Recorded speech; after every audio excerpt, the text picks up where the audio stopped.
श्रीमन्महागणाधिपतये नमः। श्री सरस्वत्यै नमः। श्री सद्गुरुचरणारविन्दाभ्यां नमः। गुरुर्ब्रह्मा गुरुर्विष्णु गुरुर्देवो महेश्वरः। गुरुः साक्षात् परब्रह्म तस्मै श्री गुरवे नमः। ब्रह्मानन्दं परमसुखदं केवलं ज्ञानमूर्तिं वल्वातीतं गगनसदृशं तत्त्वमस्यादिलक्ष्यम् एकं नित्यं विमलमचलं सर्वधी साक्षिभूतं भावातीतं त्रिगुणरहितं सद्गुरुं तं नमामि। या कुन्देन्दुतुषारहारधवला या शुभ्रवस्त्रावृता या वीणावरदण्डमण्डितकरा या श्वेतपद्मासना या ब्रह्माच्युतशङ्करप्रभृतिभिर्देवैः सदा वन्दिता सा मां पातु सरस्वती भगवती निःशेषजाड्यापहा। सकलभुवनमध्ये निर्विशेषं गिरिहं विधिहरिहरवेद्यं योगिभिर्ध्यानगम्यं जननमरणभ्रान्ति द्रौषि सच्चित्स्वरूपं सकलभुवनमीडं ब्रह्मचैतन्यमीडे। सद्गुरु समर्थ ब्रह्मचैतन्य महाराज की जय।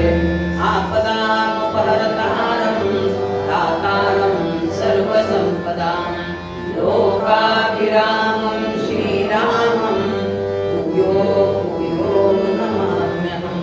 कृष्णाय वासुदेवाय हरये परमात्मने प्रणतक्लेशनाशाय गोविन्दाय नमो नमः।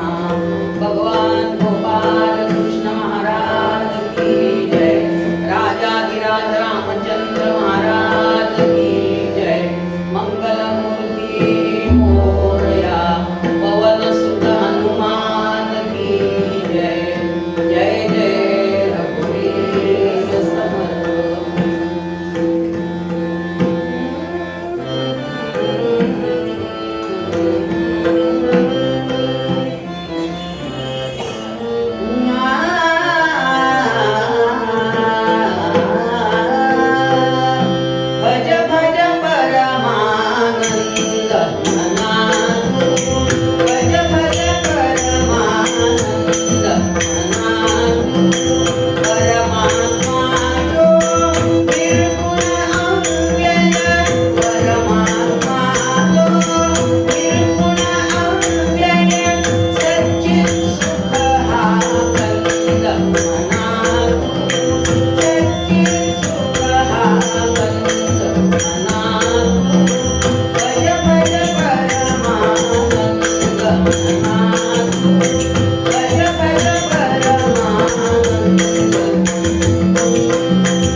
परिपूर्णता. चंद्र पूर्ण नाही, चंद्र पूर्णच असतो.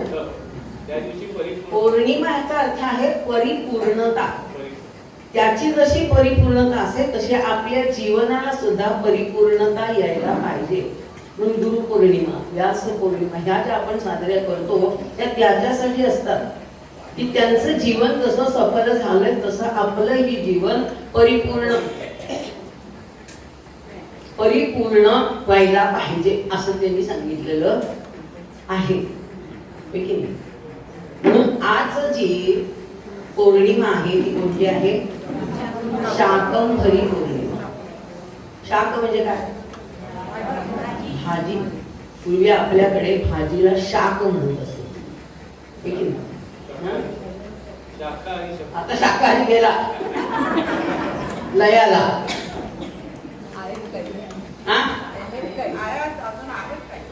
काही म्हणजे किती टक्के असतील तेवढे सांगा मला फक्त.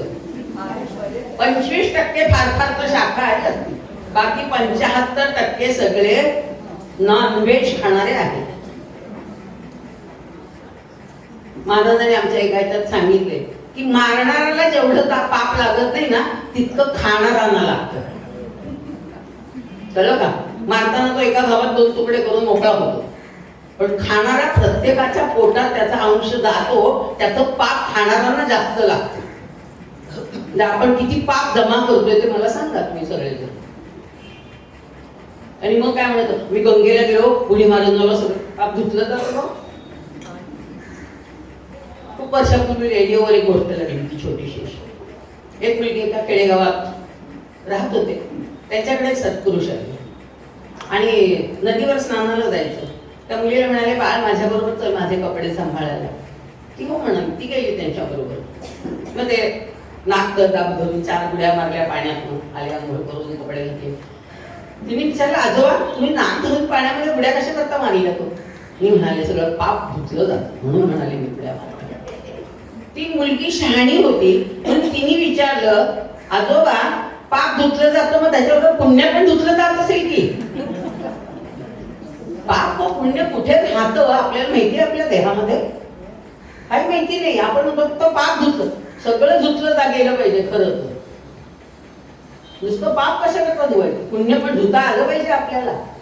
एवढी ताकद पाहिजे आपली. खरं तर पूर्वी आमच्या ह्याच्यामध्ये सगळ्या जाती होत्या. शेतकरी होते, माळी होते, कुंभार होते, चांभार होते, सोनार होते, सगळे हे होते. म्हणून तेव्हा त्याला 18 पगड जाती असं म्हणत. आता त्यातली एक तरी शिल्लक राहिली आहे का? नाहीये. 12 बलुतेदार म्हणजे कोण? बलुतेदार म्हणजे कोण? त्यांना बलुतेदार का म्हणत होते? लोहार सुतार हे सगळे जातीतलेच झाले ना आपल्या ह्याच्यात. कारण पूर्वीच्या काळी काम करून एखादा आता लोहाराने काढून घेऊन आला, त्याला धान्याच्या रूपामध्ये त्याची मजुरी दिली जात होती. पैसे मोजले जात नव्हते. लोहार असू दे, सुतार असू दे, चांभार असू दे, कुणीही जरी असला तरी त्या प्रत्येकाला त्याच्या मजुरीत धान्य दिलं जायचं, पैसे दिले जात नव्हते. म्हणून 18 पगड जाती असं म्हटलं जात होतं. आणि प्रत्येकाचा सन्मान. आमच्याकडे तर दिवाळीत हे सगळे जण दिवाळी घ्यायला यायचे आमच्या घरी. कळलं की नाही? आणि त्यांना सन्मानाने ते द्यायचं सगळ्यांना. वडील द्यायचं ते सगळ्यांना, सगळ्या गोष्टी त्या ठिकाणी. मडके का गाडगी मडकी हे पूर्वी ते हे संसार होते. आता ते सगळं लयाला गेलं. आम्ही काय तर सगळं फ्राय पॅन बस, बाकी आम्हाला काही येत नाही. आता लोखंडाच्या कढया नाही, ते नाही, काय पोटात तुमच्या सगळं घाणेरडच जाते हो, नाही का? म्हणून आता जो अभंग आहे तो कुणाचा आहे? सावता माळ्यांचा.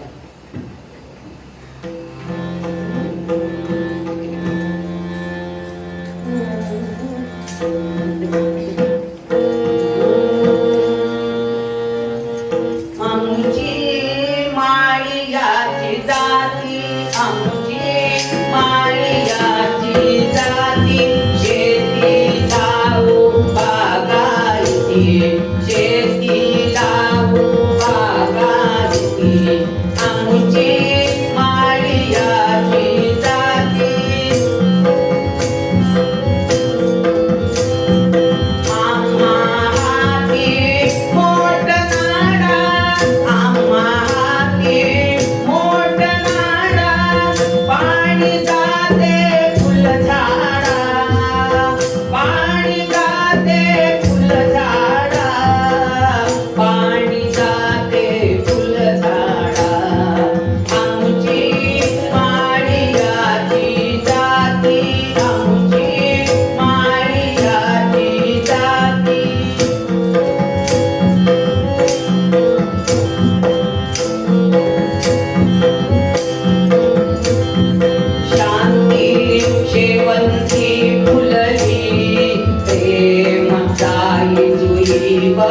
भरली, शांती शेवंती फुलली, प्रेम जाई जुई भरली.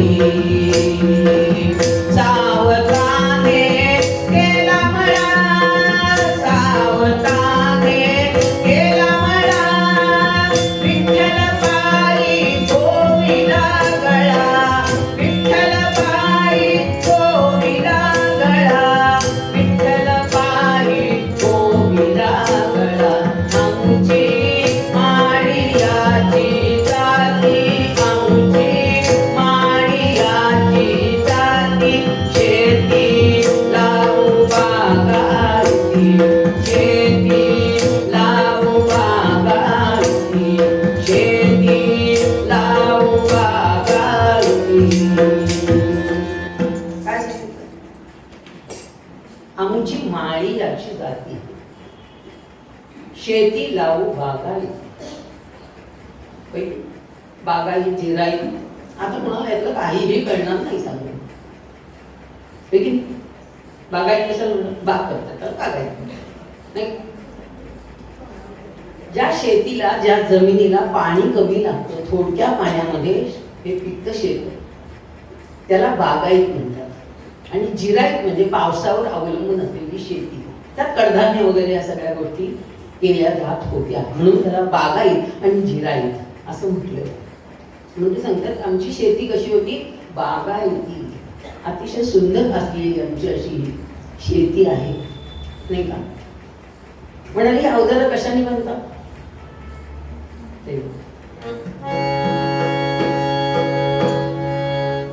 पशुच्या मन के बनत पन्हैया,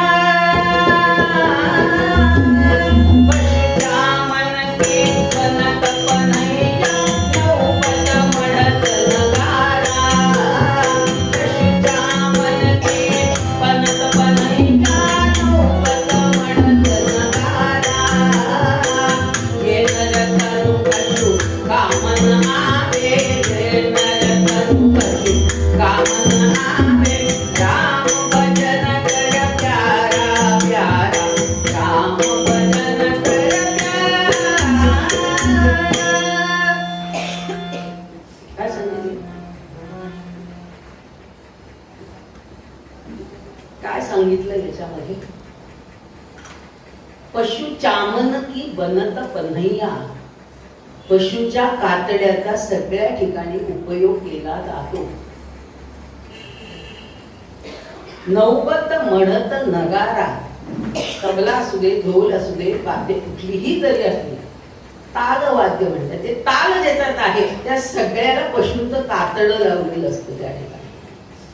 आणि म्हणून ते सांगतात पशु चामन की बनत पन्हैया, नौबत मढत नगारा, ये नर तनु कछु काम न आवे. आपलं कातड कुठल्या वाद्याला लावलं जातं का? लावताच येणार नाही आमचं कातड, पण पशुचं कातड जाड असतं, ते कमवून त्याला ते सगळ्या वाद्यांना लावलं जातं ते. म्हणून आपल्यापेक्षा पशु खूप श्रेष्ठ आहेत खरं तर म्हणजे. आता आपल्याकडे निघाले रोळे दान करा, किडनी दान करा, अंग दान करा, तंत्र दान करा.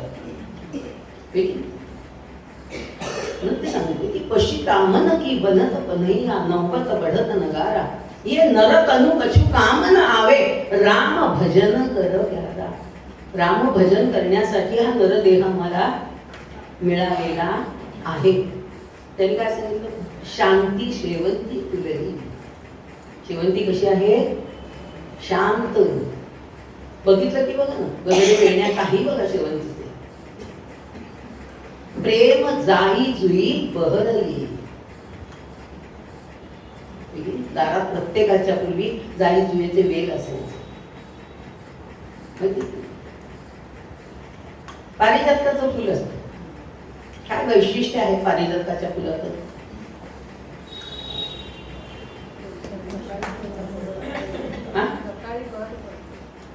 हो, सकाळी कधी पण.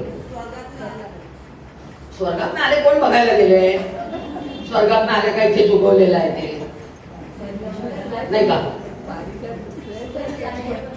सगळं जरी असलं तरी पारिजातकाच्या फुलाचं वैशिष्ट्य तुम्ही कोणी बघितलंच नाहीये. हा बरोबर आहे, सडा पडतो. पण सूर्योदयापूर्वी जर तुम्ही ते फुल काढायला गेला तर पाकळ्या फक्त हातात येतात आणि देठ आतमध्ये राहतं. हे वैशिष्ट्य आहे. हे तुम्ही निरीक्षण करत नाही कधी आपल्या गोष्टींचं. कळलं की नाही? म्हणून सूर्य उगवल्यावर ते आपोआप पडतं, काढावं लागत नाही त्याला. कळलं की नाही? आपोआप गळून पडतं. म्हणून भगवद्गीतेत सांगितले प्रपन्न पारिजाताय तोत्र वेत्रैक बाणे. काय सांगितलंय? आपल्यावर भगवंतांची कृपा कशी झाली पाहिजे? पारिजाताचं फूल जसं गळून पडतं तशी भगवंतांची कृपा आपल्यावर गळून पडली पाहिजे, झाली पाहिजे. ते खरं भक्ती आहे.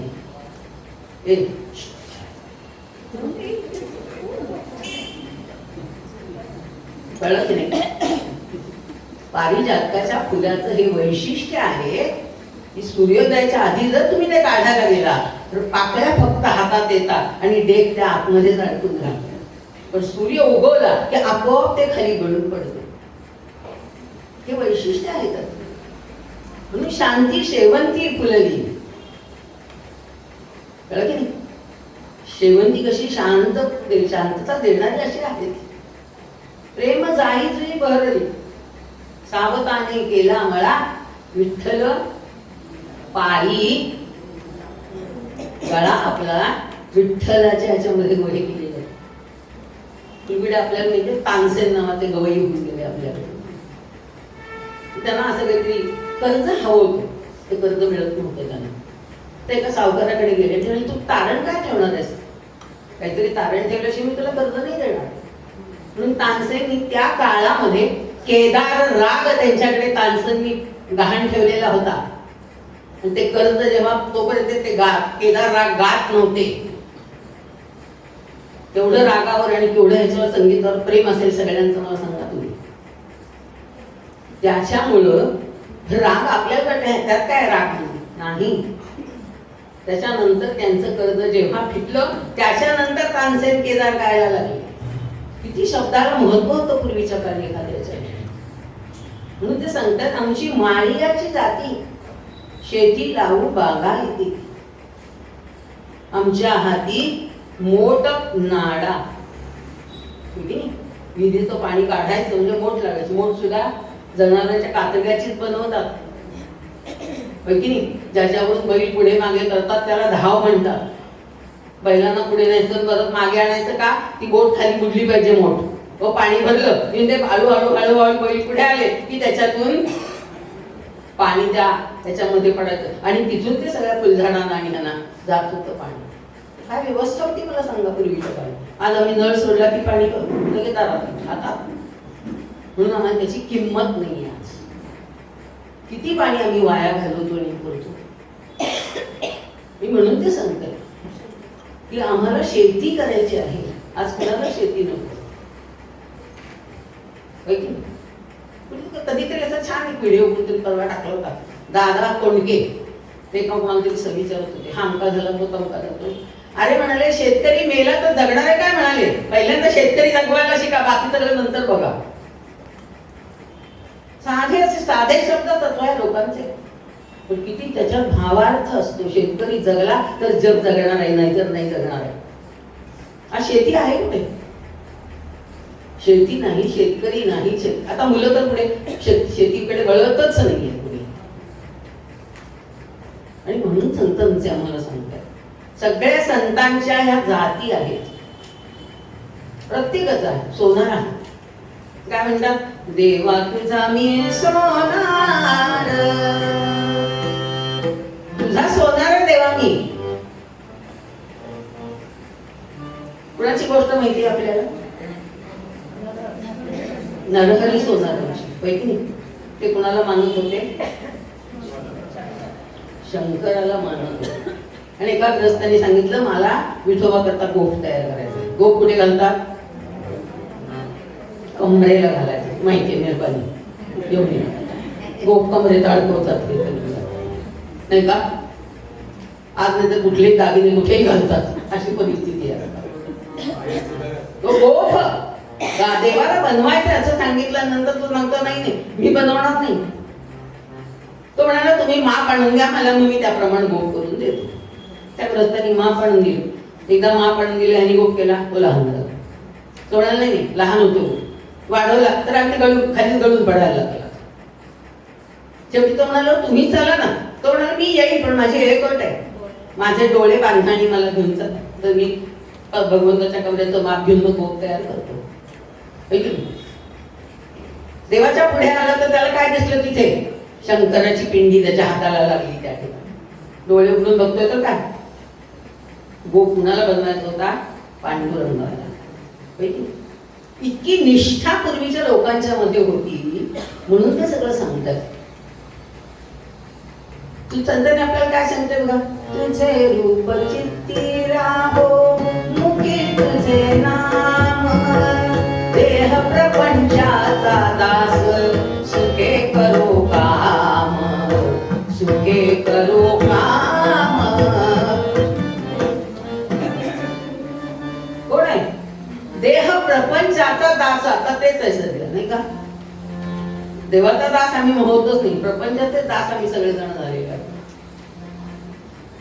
प्रत्येक संत आमचे वारीला जात होते तेव्हा सगळे एकत्र सगळ्या गोष्टी केल्या जात होत्या. त्यालाच वारी म्हटलं नाही. सगळे संत पूर्वी वारीला जायचे सगळ्यांच्या बरोबरीने. आणि म्हणून त्यांनी काय सांगितले, खेळ मांडियेला वाळवंटी घाई, खेळ मांडियेला वाळवंटी घाई, नाचती वैष्णव आई रे, नाचती वैष्णव आई. खेळ मांडियेला नाही का, वाळवंटामध्ये खेळ मांडायचे पूर्वी सगळे संत. कुणी कुणाला जाती भेद त्यावेळी नव्हताच होत. आता आम्ही ह्या सगळ्या जातीने सगळे निर्माण केलेले आहे. कळत? सगळे संत एक दिलानी एक मुखानी एकमेकांना साथ करत होते. कळत की नाही? आता कीर्तन मोठी झाली ना, आपल्या कीर्तन आता पूर्वी ललिताचं कीर्तन करण्याची पूर्वी पद्धत होती. तेव्हा 18 पगड जागी होत्या, त्यावेळेला देवाला भेटायला सगळ्यांनी जायचं, त्यावेळेच ठीक होतं. आता काय आवश्यकता आहे तशी मला सांगा. आता 18 पगड जाती राहिलेल्या नाहीये, 12 बैल उतरणार नाही, कोणी नाही राहिले. मग आता कसं करायचं? गावातून अजून सुद्धा ललिताचंच कीर्तन लागतं, दुसरं कीर्तन चालत नाही. आपल्याकडे आपण काल्याचं कीर्तन करतो, कृष्णाचं. पण खेडेगावातून अजून सुद्धा ललिताचं कीर्तन केलं जातं. मध्ये आमच्या सगळ्या आम्ही तिथं बसलो वरती कीर्तनचा अभ्यास चालला होता. मी त्यांना म्हटलं आपण एक वेगळं करूया ना. काय करूया वेगळं?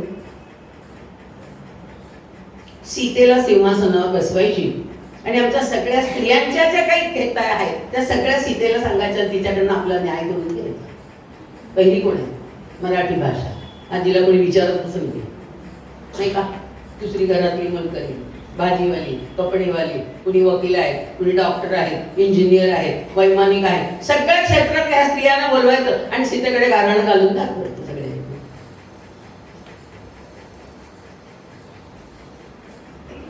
कोणालाही वेळ नाही असलं काय नाही का. निदान जाती, एखादी म्हणतो जाती सगळ्या मातीत घाल. आपण मातीत जाती आहेत त्या कुठे घालायच्या? काळी माती, पांढरी माती, मुरुम जाती, मातीत पण जाती आहेत ना, त्या कुठे टाकायच्या सगळ्या जाती? जी जात नाही ती जात आहे. तुम्ही कुठेही गेलात ना तरी ती कधी जात नाही, तिला जात म्हटलेलं आपल्याची. आणि म्हणून ते सांगतात आमची माळियाची जात आहे. आज मुलांना सांगा, किती मुलांना भाज्यांची नावं माहिती? एकच भाजी माहिती आहे सगळ्या, पावभाजी, बस. सगळ्यांना एकच भाजी माहिती, फक्त पावभाजी. त्याच्यात काय घालतात? रामाशिवा गोविंदा. आणि आम्ही अगदी आवडीने खातो. काय सुंदर होती, म्हणजे त्या हॉटेलमधली पावभाजी ना कधी खाल्ली नव्हती आयुष्यात, कच्ची खाल्ली. ते मागे जाऊन बघायला त्या हॉटेलच्या, कळलं की नाही? म्हणजे किती स्वच्छता असते, काय काय घातलं जातं त्या भाजीत, आणि आम्ही अगदी भुरके मारून खातो त्या भाज्या सगळ्या. मग मुलांना सवयीच लावत नाही आम्ही ह्या गोष्टींची. नाही हो, आमच्या मुलांना का बटाट्याशिवाय दुसरं काही खातच नाही. अभिमान नाही आहे. तुमच्या आपल्या शरीराला सगळ्या गोष्टींची आवश्यकता असते, लागते, आणि म्हणून ह्या सगळ्या गोष्टी करायच्या आहेत. सगळे रस, पाचक रस जे पूर्वी आमच्याकडे म्हटले जायचे. म्हणून श्राद्धाच्या पक्षाला काय काय करतात बघा, कडू कारल्याची भाजी, आलूची पातळ भाजी, कडू, खारट, तिखट, आंबट, गोड सगळं पाहिजे. याची खीर पाहिजे, आंबट पाहिजे, सगळं पाहिजे. का आता सगळे रस तुमच्या पोटात जायला पाहिजेत, म्हणून या सगळ्या योजना पूर्वजांनी आमच्या केलेल्या होत्या. आज आम्ही सगळंच टाकून दिलंय सगळं, नाही का? आमच्या सगळ्या ह्या संतांनी वगैरे सगळ्यांनी ह्या सगळ्या गोष्टी जपून ठेवलेल्या आहेत.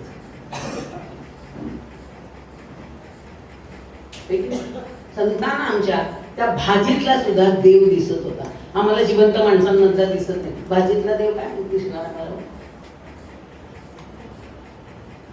कोणाची गोष्ट माहितीये?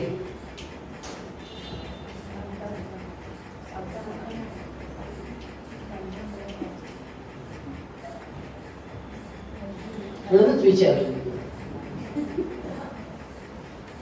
आधा भक्त कबीर आणि पुरा भक्त कमाल असं म्हटलं जातं. कबीरांच्या घरी गाय होती, मुसलमान होती, पण तरी गाय होती त्यांच्या दारामध्ये. आणि दारात गाय आहे, नाही तर कुठेतरी गेले, उशीर झाला, गायीला चारा आणायचा राहून गेला. कबीरांना वाईट वाटलं, अरे आज रात्रभर गाय उपाशी राहणार. डोळ्यात नाश्री यायला नाही. मुलगा आला, कबीर तो तिथे. कबीर म्हणतो, बाबा कशासाठी रडताय तुम्ही? अरे आज गायीला चारा आणायचा राहिला, आज रात्रभर गाय उपाशी राहणार. तो म्हणा, तुम्ही काळजी करू नका, मी पहाटे लवकर उठतो आणि मी शेतात जाऊन गवत कापून घेऊन येतो. पहाट झाली, लवकर दिसायला लागली, थंडीचे दिवस होते, आणि हा गेला विळा आणि दोरी भीट कापायला गवतासाठी. आणि गवताच्या तिथे गेल्यानंतर वाऱ्याने ते गवत हालायला लागलं, त्याच्यावर ते दवबिंदू पडलेले होते ना, ते सगळे भरभर भरभर खाली यायला लागले. हा तिथे बांधावर बसून रडायला लागलाय. कमाल. बाजूने दुसरे सत्रे, बाळा काय रडतोस तू? अहो मी गाई करता गवत कापायला आलो होतो, पण माझ्या हातातला विळा आणि दोरी बघून ते गवत रडतंय हो, मी कसं कापू त्या गवताला? एवढा भाव आहे मला सांगा. त्या गवतामध्ये देव आहे त्या मुलाला कळलं, पण आम्हाला जिवंत माणसांचा देव आहे कळत नाही अजिबात. आमच्या आई वडिलांनाच आम्ही आज मान देत नाही, आम्ही देत नाही म्हणून मुलं तर त्याच्यामुळे देत नाही. आणि म्हणून म्हणतात, आधा भक्त कबीर, पुरा भक्त कमाल. भक्तीची कमाल त्याने करून दाखवलेली आहे त्या ठिकाणी. आणि म्हणून आमचे संत सगळ्या भाज्यांना आपलंसं मानून त्यांनी केलेलं आहे. काय म्हणतात बघा, कांदा मुळा भाजी मौरी पिठाबाई माझी, कांदा मुळा भाजी मौरी पिठाबाई माझी, लसूण मिरची कोथिंबीर, लसूण मिरची कोथिंबीर, अपघात झाला माझा हरी, अपघात झाला माझा हरी, अपघात झाला माझा हरी, कांदा मुळा भाजी मौरी पिठाबाई माझी, कांदा मुळा भाजी मौरी पिठाबाई माझी, अवघी पिठाबाई माझी, अवघी पिठाबाई माझी. सगळ्या भाज्या त्या परमेश्वराचं बघा, ते कधी म्हणत नसत हे शेत माझं आहे, हे ते म्हणत भगवंतानी आम्हाला दिलेलं आहे, आणि म्हणून आज आम्ही हे करतो.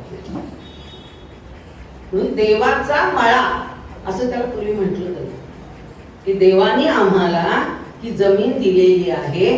मला सांगा, किती गोष्टी आपण जन्माला येताना बरोबर आणल्या होत्या? काय आणलं होतं बरोबर आहे?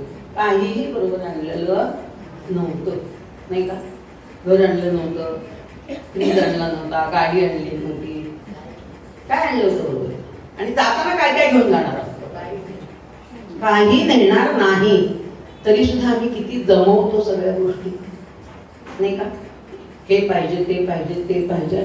संत आमचे, अरे ही शेती पण माझी नाही आहे, हा देह तुझा नसे, आमच्या असं संत आम्हाला सांगतात की अरे हा देह सुद्धा तुझा नाहीये, तर बाकी तुझं काय आहे जगामध्ये? काही नाही आपल्या या जगामध्ये. म्हणून येतानाही काही आणलं नव्हतं, जातानाही काही न्यायचं नाही. नेणार नाही, नेता येणार नाही आहे, न्यायचं नाही, नेता येत नाही. हा, म्हणून सांगितलं की काहीही बरोबर नेता येत नाही. तेवढंच लक्षात ठेवायचं की आपलं काहीही नाही आहे, ते सगळं देवाचं आहे, त्यांनी दिलंय म्हणून आपल्याला मिळालेलं आहे सगळं. म्हणून मुलांना भाज्यांची नावं लिहून काढायला सांगा, किती येतात ती बघा. मुलांना कशाला, आता ह्या नवीन सगळ्या त्यांना विचारायचं सगळ्यांना कोणकोणत्या भाज्यांची नावं माहिती आहेत मला? ती ठरलेली आहे, तीच आहे तो फक्त, कळलं का? आलू, पालक, मेथी, ठरलेलीच भाज्या या सगळ्या, तेवढ्याच फक्त माहितीये. बाकीच्या भाज्या माहिती आहेत का कोणाला? तेच सांगते ना, ह्या ठरलेल्या आहेत त्या फक्त माहिती आहे. कुरडूची भाजी माहितीये का? कुरडूची भाजी पावसाळ्यात, ह्या सगळ्या पावसाळ्यातल्या आणि औषधी भाज्या आहेत, त्या सगळ्या पोटात गेल्या पाहिजेत आपल्या, कळलं की नाही? मुलांना कांदा, बटाटा आणि टोमॅटो याच्याशिवाय कुठल्याही भाजी माहिती नाही, कळलं की नाही? म्हणून कांदा, फळा, भाजी अवघी पिठाबाई माझी, प्रत्येक ह्याच्यामध्ये त्यांना भगवंत दिसत होता. ते भगवंताला त्या ह्याच्यात बघत होते, आम्ही बघत नाही. म्हणून संत आमचे मोठे का होते? त्यांनी माझं माझं केलं नाहीये. देवा तुझ्या कृपेने आज आम्ही हे सगळं करतो आहोत, आहे ते सगळं तुझं आहे, तू आम्हाला दिलेलं आहेस, हा भाव त्यांच्या मनामध्ये होता. आता संतच नाही, त्यामुळे आहे म्हणायला जागाच नाही आपल्याला, नाही का? हा सगळ्या संतांच्या मनामध्ये भाव होता आणि म्हणून त्यांनी सांगितलंय की आमुची माळियाची जाती शेती लावू बागायती. म्हणून सांगितलं की बागाई जिराई काही. आणि हा सगळ्या टोटल्या काढतो आम्ही, सगळ्या गोष्टी मला सीडलेस, सगळं सीडलेस पाहिजे. म्हणजे आंबा सीडलेस मिळेल तो? हा, नाही मिळणार ना. द्राक्ष सीडलेस पाहिजे, पपई सीडलेस पाहिजे. एका डॉक्टरांनी सांगितलं होतं तुम्ही सगळं सीडलेस खाल्लं तर तुमच्यात सीड निर्माण नाही करत, कसं होणार आहे? बीज तुमच्यात निर्माण होणार नाही, उपयोग काय तुमच्या जीवनात? काही नाही.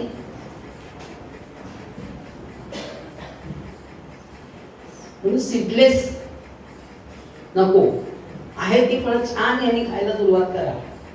त्या त्या सीझनला ज्या ज्या ह्याला जी मिळतील ती खाण्यासाठी असतात, ती खाऊन आपलं शरीर ताजं तवानं ठेवायचं आहे. व्यायाम करा त्याच्याबरोबर. आज आम्ही योगासन आणि ह्याला जातो, सूर्यनमस्कार कुणीही घालत नाही का? सर्वांग सुंदर व्यायाम म्हणजे सूर्यनमस्कार आहे. समर्थ 12,000 नमस्कार घालत होते म्हणून तब्येत एवढी छान होती ना, कल्याण नका. आणि आम्ही ना प्रत्येक कुठल्याही आरती नाही गेलो की प्रत्येकाचा स्वामी जोडलेला आहे. ते काय स्वामी आहेत का कुणी? गणपतीची आरती म्हणताना स्वामी म्हणायचं, ह्याची आरती म्हणताना स्वामी म्हणायचं. ते स्वामी नाहीये कुणी. स्वामी हे पुरुषांना नाव आहे. विवेकानंद, अक्कलकोटचे स्वामी, गोंदवलेकर स्वामी म्हणत होते, गोंदवलेकर महाराज म्हणतात, होय की नाही? सगळे स्वामी म्हणजे अवतारी सगळे पुरुष आहेत, त्यांना स्वामी म्हणतात. हे सगळे अवतारी आहेत का? मग स्वामी कसे करता म्हणतो आपण आरतीमध्ये?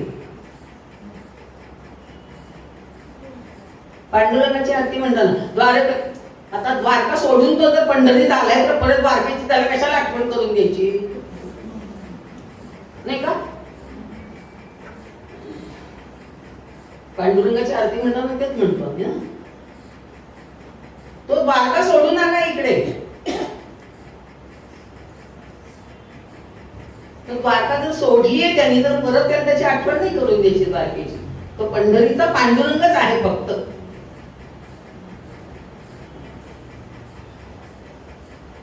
दुसरी आणखी एक गोष्ट आपण शेवटी म्हणतो ना, काय न वाचा, काय म्हणतो आपण, मला सांगा. कायेन वाचा मनसैंद्रियेर्वा बुद्ध्यात्मना वा प्रकृती स्वभावा. हा पुढे काय म्हणतो? यज्ञम नाहीये, म्हणूनच मुद्दाम सांगितलं मी शब्द आहे. करोमी यज्ञ, आमच्या ह्या सगळ्या अवयवांकडून जे जेही केलं जातं ते सगळं तुम्हाला समर्पण करायचंय.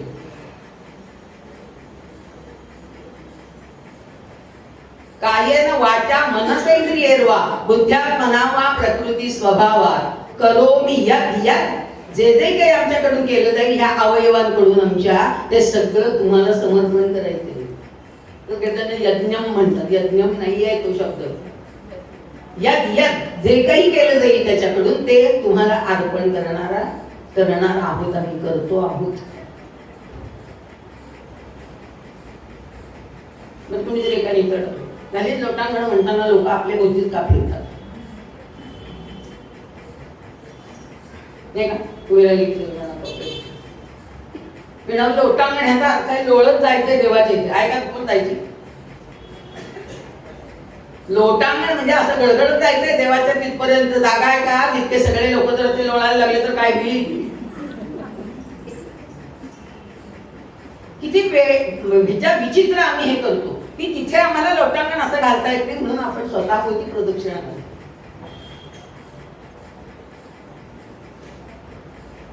या गोष्टी आपण सांगतो इथे कशासाठी? ऐकल्या मी आरतीला कधीतरी असते मी त्यावेळेला ऐकते म्हणून मुद्दाम सांगितले. ह्या गोष्टी ह्याच्यामधून आपण वरच्या केल्या पाहिजे. खरं संतांनी आमच्या ह्या सगळ्या गोष्टी सांभाळलेल्या आहेत, परमेश्वराचं नाम सांभाळलेलं आहे आणि सगळं जे काही आहे ते देवा तुझं आहे, आमचं काहीही ह्या जगात नाही. तू दिलंयस म्हणून आम्ही हे सगळं करतो आहोत. हा भाव मनामध्ये ठेवून त्यांनी ह्या गोष्टी सगळ्या आम्हाला सांगितलेल्या आहेत आणि सारखे सांगतात. म्हणून मूळ पद्यामध्ये आम्हाला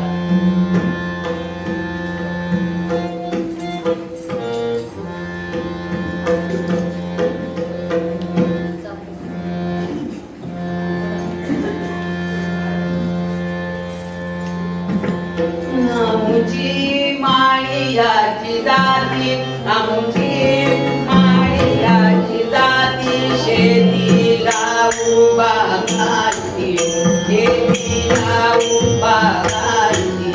आमची माळियाची जाती, आमची माळियाची जाती, शेतीला उभा घालती.